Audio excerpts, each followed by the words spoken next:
Good evening, ladies and gentlemen. Welcome to TTAIC. I'm facilitator Annie, and our speaker today, Vivian. Hi, I'm Vivian. Nice to see you again. Nice to meet you. Vivian, because today is the last class in TTAIC, so I have prepared a graduation dinner, and would you want to?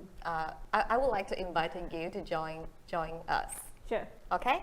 So, please. Thank you. Are you hungry now? It smells really good. Smells really good. Do you guys can see what is this? Popcorn. Popcorn, salty flavor. And okay, do you have beverage? Actually, it's alcohol inside. wait. So that's cheers. Okay, cheers. Cheers. Okay. So I prepared these for you. Okay. 50 centimeters long chopsticks. And we only can use this to eat the popcorn. Oh yeah. We need to put here our finger.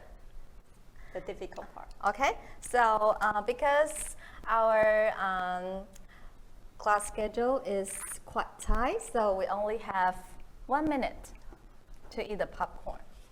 Okay. Okay. You want to count down? I think someone is counting down for us.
Someone said, please give me one. Okay. Good. Okay. Thank you. So, just Okay, wait. set put here. Okay. So, Vivian, we have watched AI avatar, a video clip last class, and we're going to watch an AI baby. So why do we need AI baby? I think because we want to test the ability of AI. So the beginning part is trying to start with the little baby, because little baby has limited capability. So we want to allow the AI to learn the human's ability just like a baby. And after they can learn like a real baby, then probably we can gradually learn more advanced function. I think we can learn more information in the video clip. Yeah. Okay. So we need to say something to the video. 去走. It doesn't work. No video. I think you need to do with me. Okay. Okay. I count to 3. 1, 2, 3. 去走. Baby. Ooh. What can you see? So Baby X is a lifelike simulation of a toddler. Hey, are you excited to be here? She's actually seeing me through the web camera. She's listening through the microphone. Ooh, yeah. Baby X is about exploring the nature of how would we build a digital consciousness if it's possible. We don't know if it's possible, but we're chipping away at that problem. Hey, baby, hey. Problem is an understatement for what Mark's chipping away at. His vision of the future is one where human and machine cooperate, and the best way to achieve that, he thinks, is to make AI as lifelike as possible. Peekaboo. Which is why he began where most life begins, a baby, modeled after his own daughter. So if we start revealing her layers, she's driven by virtual muscles, and the virtual muscles in turn are driven by a virtual brain. Now these are radically simplified models from the real thing, but nevertheless, they're models that we can explore how they work because we have a real template that exists, the human brain. So these are all driven by neural networks. A neural network is a virtual, much simpler version of the human brain. And the brain is the most complex system in our body. It's got 85 billion neurons, each of which fire nonstop, receiving, processing, and sending information. Baby X's brain is nowhere near as complex, but that's the goal. Instead of neurons, it's got nodes. The more the nodes are exposed to, the more they learn. What we've learned is it's very hard to build a digital brain, but where we want to go with it is we're trying to build a human-like AI which has a flexible intelligence that can relate to people. I think the best kind of systems are when humans and AI work together. One of the biggest misconceptions of AI is that there is a super intelligent being, or what we call generalized AI, that knows all, can do all, smarter than all of us put together. That is a total misconception. AI is built on us. AI is mimicking our thought processes. AI is basically an emulation of us. Like visionaries before him, Mark's a dreamer. The current state of his moonshot, however, is a little more earthbound. Thank you for granting access to your microphone. It's good to hear you. Today, most avatars are basically glorified customer service reps. Rest assured, your health is my primary concern. They can answer simple questions and give scripted responses. I love helping our customers, so I'm keen to keep learning. Beats dealing with automated phone lines for sure, but it's a far cry from Mark's ultimate vision. Hey, baby, hey. To create avatars that can actually learn, interpret, and interact with the world around them, like a real human. What's this? Spider. So we're starting to get a spider forming in her mind here. She's starting to associate the word with the image. So baby, spider. Spider. Spider. Good. Okay, what's this? Spider. No, this is a duck. Look at the duck. Duck.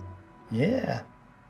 Baby X uses a type of AI called object recognition. Basically, it's how a computer sees. How it identifies an object like a spider or tells the difference between a spider and a duck. It's something that you and I do naturally. But machines like Baby X need to learn from scratch by basically sifting through enormous piles of data to search for patterns, so that eventually it can drive a car or pick out a criminal in a crowded photograph, or tell the difference between me and that guy. But now I'm going to tell her that spiders are scary. Look out! Wah, scary spider. Rah. Hey, don't cry. It's okay. Hey, it's okay. Now she's responding emotionally to me as well. So we've gone all the way down to virtual neurotransmitters, hormones, and so forth. So Baby X has a stress system. If I give her a fright, boom! So we'll see basically some noradrenaline was released then, and she's gone into a much more vigilant state of mind. What Mark is working on is known as affective computing, AI that interprets and simulates human emotion. I believe that machines are going to interact with humans just the way we interact with one another, through perception, through conversation. So as AI continues to become mainstream, it needs to really understand humans. And so we want to build emotion AI that enables machines to have empathy. So the topic we're going to talk about have a strong relative with this video? A little bit. From the video, we see a lot of application about computer vision, but today we also want to talk about the communication part via language. So for example, in the video, you will see the baby should need to learn some meaning about a word, and they want to do the communication.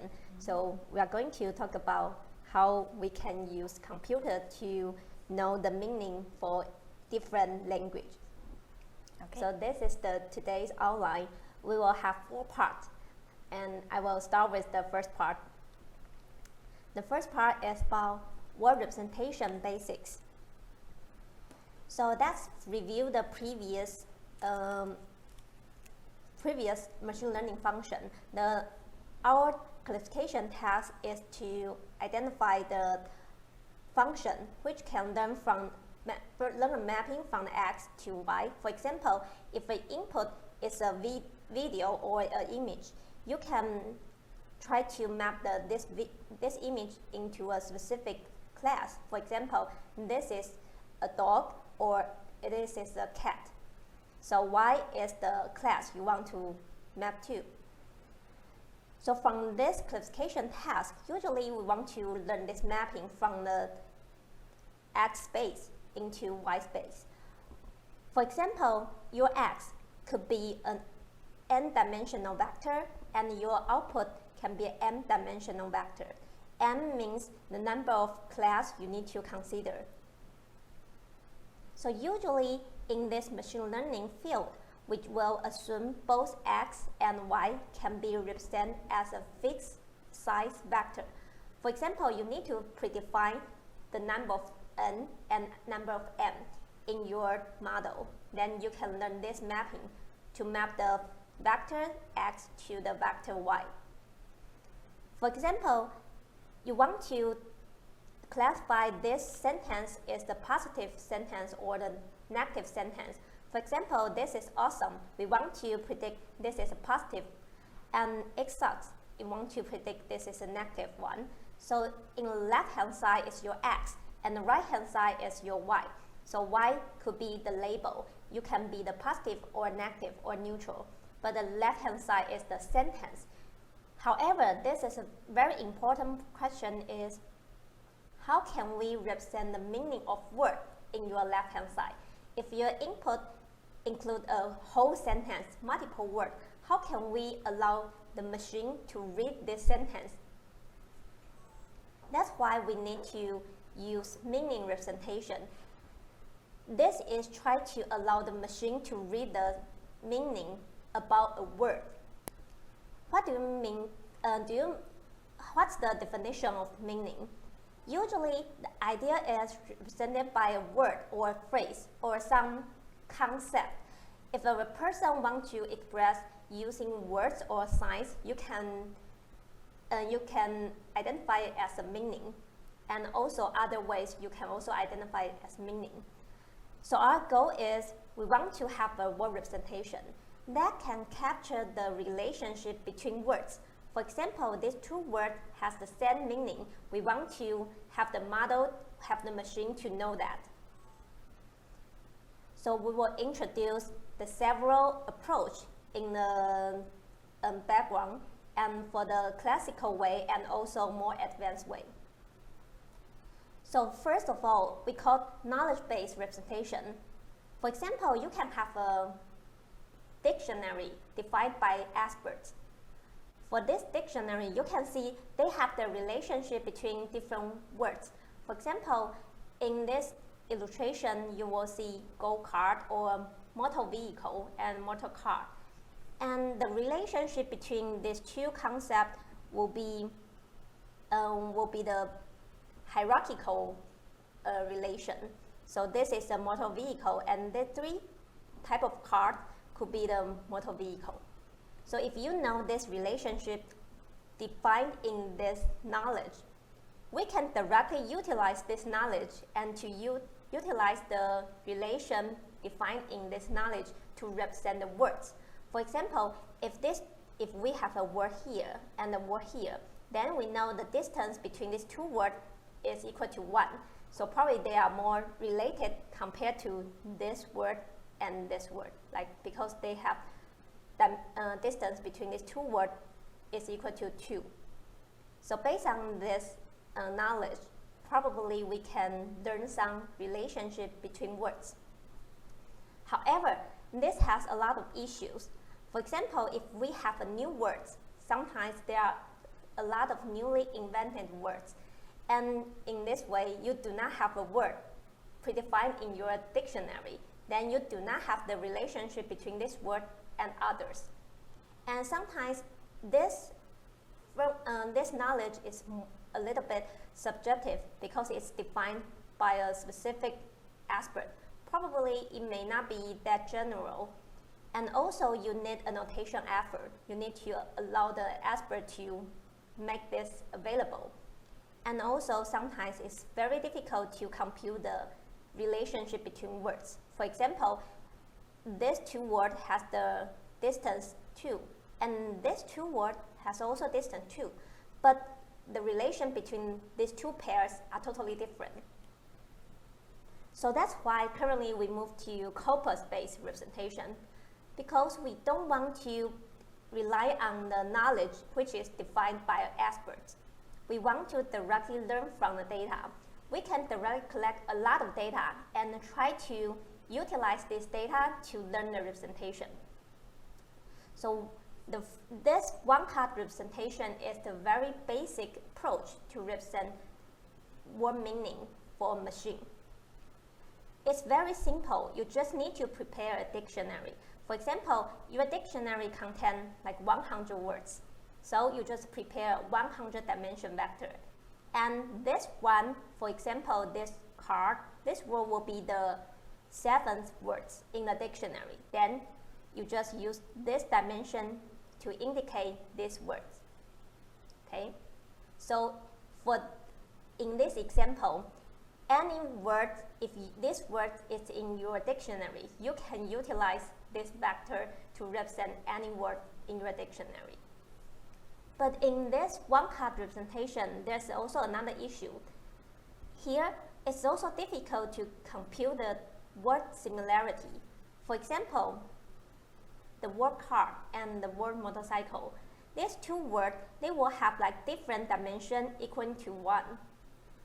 And if we want to compute the relationship between these two words, if we do, for example, some AND operation or cosine similarity for these two vectors, we will always get 0 because the one will be in totally different dimensions in these two words.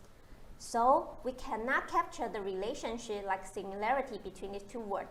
But we know motorcycle and car has some relationship, but our model just cannot be able to capture it. So let's come up with another idea, which is we don't want to utilize this one-card encoding.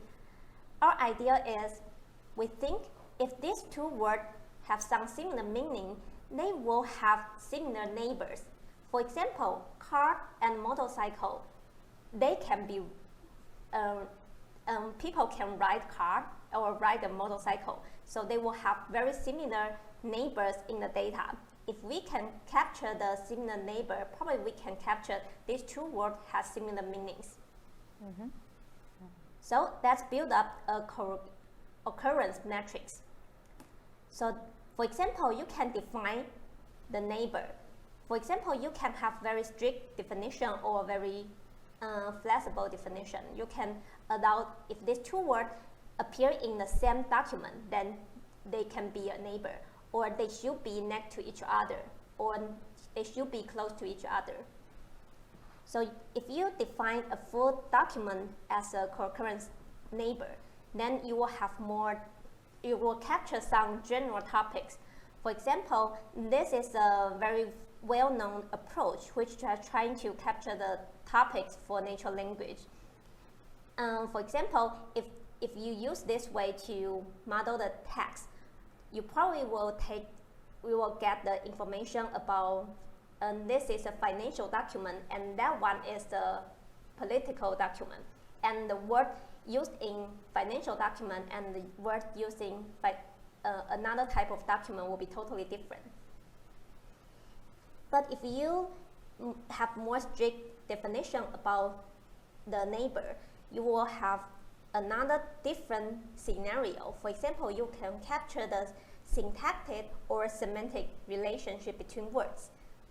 Let's see an example. This is the window size is equal to 1. That means we just allow your left context or right context as your neighbor. And this is your data. You only have 3 sentences. Okay? So based on this data, in this data, you only have 6 words. Okay? So let's build up this co-occurrence metric. What does it mean? The number between the matrix is the co-occurrence frequency about these words.